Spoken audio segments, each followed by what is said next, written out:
Thank you and good evening to you all. Please, will you be able to project a slide for me? Actually, my presentation is centered on advancing, transformational leadership. It's about transformational leadership in electrical safety and innovation in Africa's energy transition. We say Africa's energy sustainable transition. Now, Africa is also transitioning. We are moving from the traditional fossil fuels to the renewables. And the renewables, we are looking at solar, we are looking at wind, we are looking at hydro. And this transition, we cannot just transition without inculcating ESGs. The ESG is something that has come to stay. Okay, now we report on them. So before I continue, let me share with you some of the things I'll be touching on. Since morning, a lot of people have spoken about these things, and I'm not going to resurrect all these with the principles, with how we are able to do what. But I'll center more on the electrical safety aspect. Actually, I have operated in the energy space for 21 years. I'm an electrical engineer by profession and have also transitioned to occupational health and safety, currently having PhD in operations management. So we've done a lot when it comes to the energy space and it transitioning. I'll look at the concept of energy transformational leadership, then electrical safety in Africa energy transition. We'll also speak about leadership and innovation in electrical systems. Then look at the case study where people have been able to make it, or some African countries are doing well in this space. We'll also touch on strategies for future leadership. Then we conclude. Actually, when we talk about transformational leadership since morning, we've heard a lot about it. Now we all agree that if we say somebody is a transformational leader, that person is able to inspire vision, the person is able to motivate others, the person uses ethical means of making sure we achieve so many things. And these transformational leaders think about the social aspects of the whole work that we do, even the innovation we bring on board. If there's going to be a project, the project doesn't just go. It starts from a decision, and that decision is health and safety inculcated. If we leave out these things, it means that that leadership will not thrive. So a transformational leader actually encourages compliance and promotes continuous improvement and safety excellence. So all these things are the things we have to keep on discussing, because if you look at the energy sector, most engineers don't have background in safety. So when you talk about health and safety, it's something that they don't want to align. They say leave it, when we reach there we'll cross it. But the moment you begin to think about a design, that design should factors health and safety, should think about the public, should also look at even the environment, the community that are going to benefit from those designs and solutions you want to bring on board.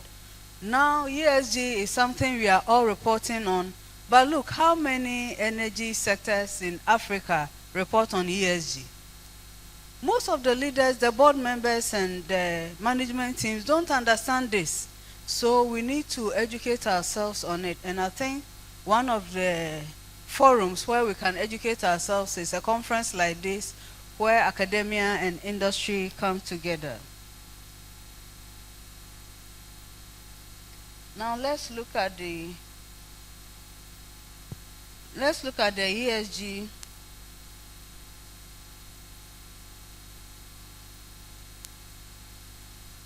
The leadership and innovation aspect is what we just spoke on.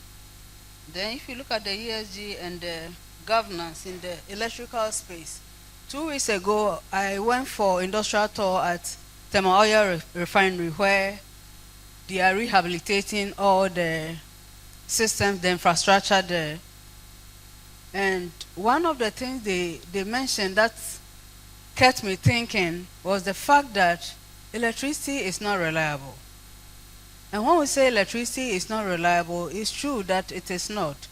Because if you think about the reliability, studies have shown that 600 million Africans don't have reliable power supply. And it's a concern. They told me that they have 2 gensets that once they use the grid to power, then they switch because they don't want to go off. Once they go off, even a minute, they lose a lot of money. And who is checking this? That ECG should be reliable. That has been the drive. Now, if you come to ECG, there are a lot of technologies in place to ensure this sustainability, but we are still not there yet. And I know most African countries are suffering with this same doomsday that we need to work on.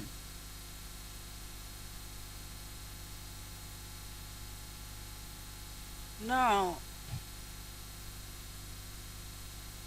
if you look at African countries, there are so many countries in Africa now that have some success story when it comes to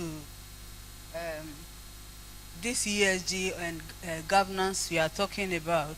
If you look at ECG in Ghana, now you can all attest that we have quickly switched to cashless environment.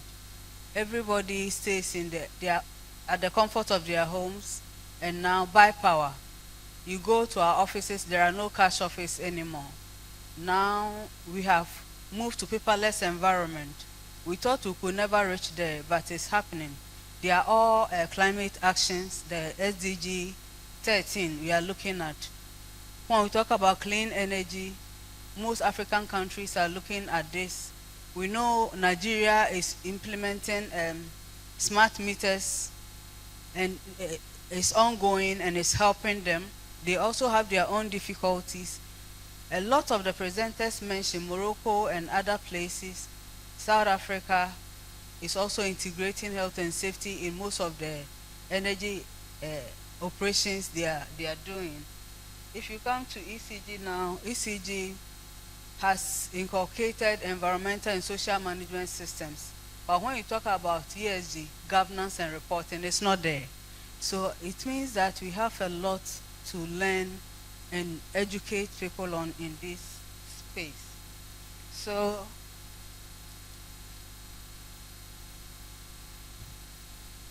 in a nutshell, we have few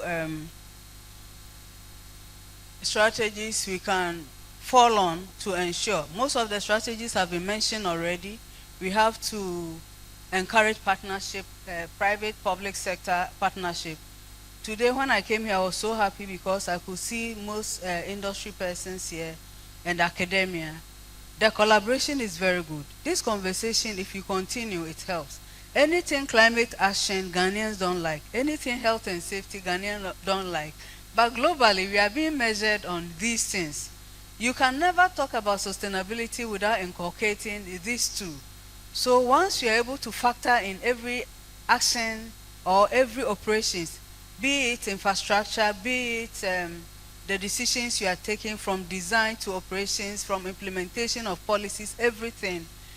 If you're able to factor and able to measure them, then it means that we can achieve the SDGs we are looking at, all the 17 SDGs we can also achieve the climate action we are looking at. So the principles of SDG that has been touched on since morning is key, and transformational leadership is key.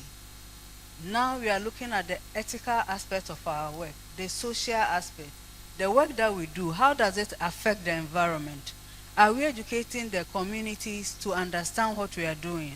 If they understand, that means we can really, really achieve our goal. So in conclusion, If you look at transformational leadership, if you look at ESG, we look at Africa and the energy transition, it can really happen if we factor ESG reporting and health and safety aspect of this, the social environment. If we put all together, we'll be able to achieve the transition safely, because the transition